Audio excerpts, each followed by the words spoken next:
Hey, welcome back. Today we're working with facial expressions. Alright, so today we're going to be working with a really fun medium called tooling foil.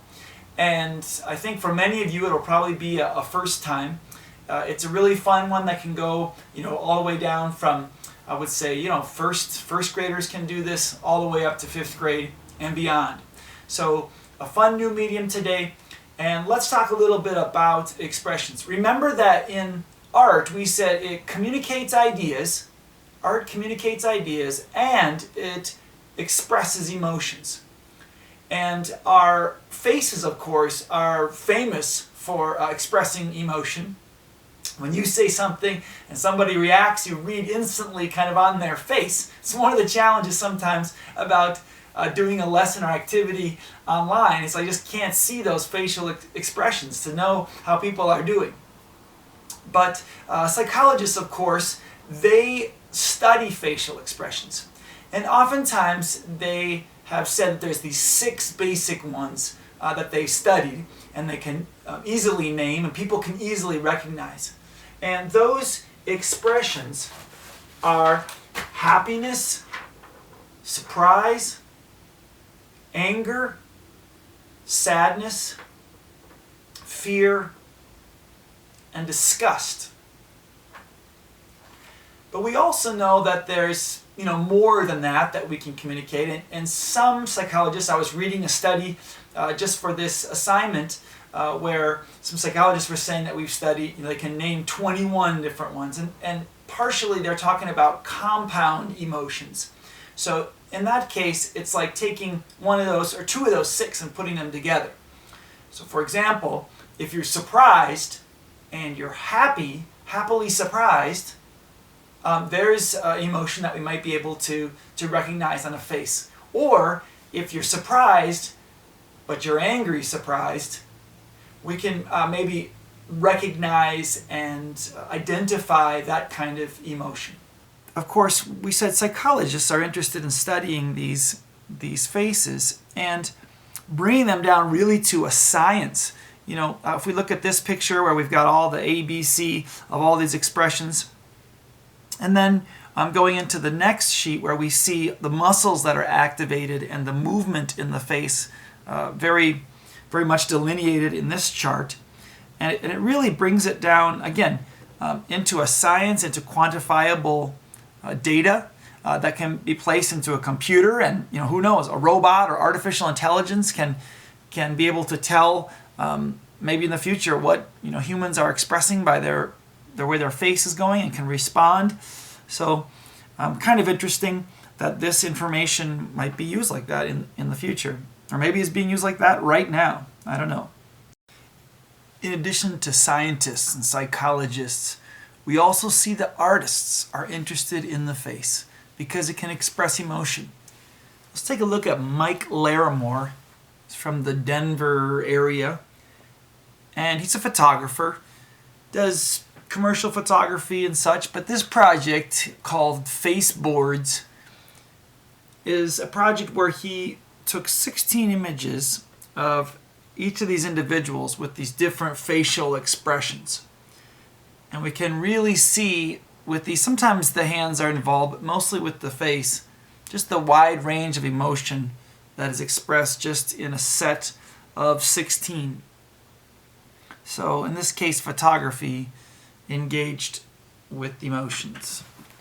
So it's kind of fun to work with these facial expressions. You might have even done this before if you've gotten into a little bit of cartooning, and that's a good place for us to start.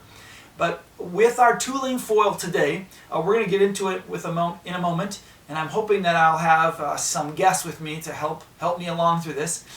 But here's some things you got to think about for what we're looking for. Number 1, we're looking for that you use texture in your tooling foil. And so we're looking for, is it little bumps, is it ridges, lines, real smooth areas? So we need texture to show up, at least 2 different types of texture.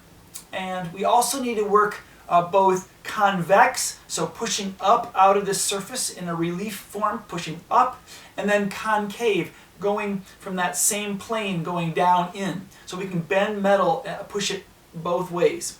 And so that's what we'll be looking at this for this assignment. And here we go. Before we get to the demo, I'd like to speak a little bit about this process of working with the metal kind of foil or thin metal. We're going to be doing something called repoussé, which is a French word. It just means to kind of push out. And in this process, we push out from the inside to kind of emboss or make that convex kind of shapes. And if we take a look at some of that in history, we can see, for example, here, this is a Masonnet, a golden mask. It's a funeral mask or death mask. This is almost exactly what we're going to be doing as far as a face in metal. We can see here also this golden cup. This is a Chinese cup, and again, push from the inside the cup, which we can't see inside the cup. But then there's all these little details and such on the outside, and when you push back in, that's called chasing. So repoussé coming out, chasing going in, and also engraving these small little marks, engraving back in. So we can do both of those because we're going to go convex and concave. If we look further, there's contemporary people that are working with repoussé, and one of them particularly, his name is Hugo Serrano, and he is working in LA.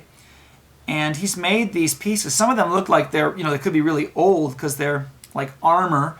For example, this one looks like it's, something that somebody could wear, a mask. And I don't know if it's really operable or not, but we can see beautiful repoussé. If you look at that shoulder that's facing toward us, we have another image here, a little close-up of that shoulder, a little more dramatic lighting. But there's some real fine detail there. Again, probably chasing or doing some of that engraving, going back in a little bit. But fantastic work here. He's a little bit thicker metal and not our thin aluminum.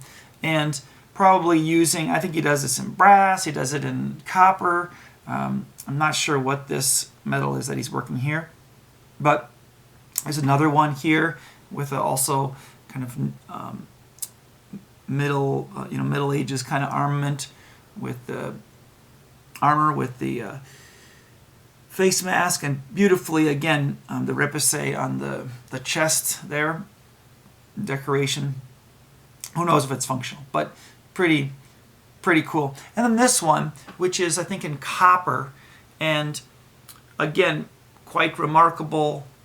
It has a patina on it that's probably just chemically done to oxidize that metal, give you some green, give you some age. And that's similar to what we'll be doing with putting on kind of a distressed patina, kind of a false patina on our pieces to give them maybe a little bit of age and also help them to be able to see them a little bit better because they're very shiny when we first complete them.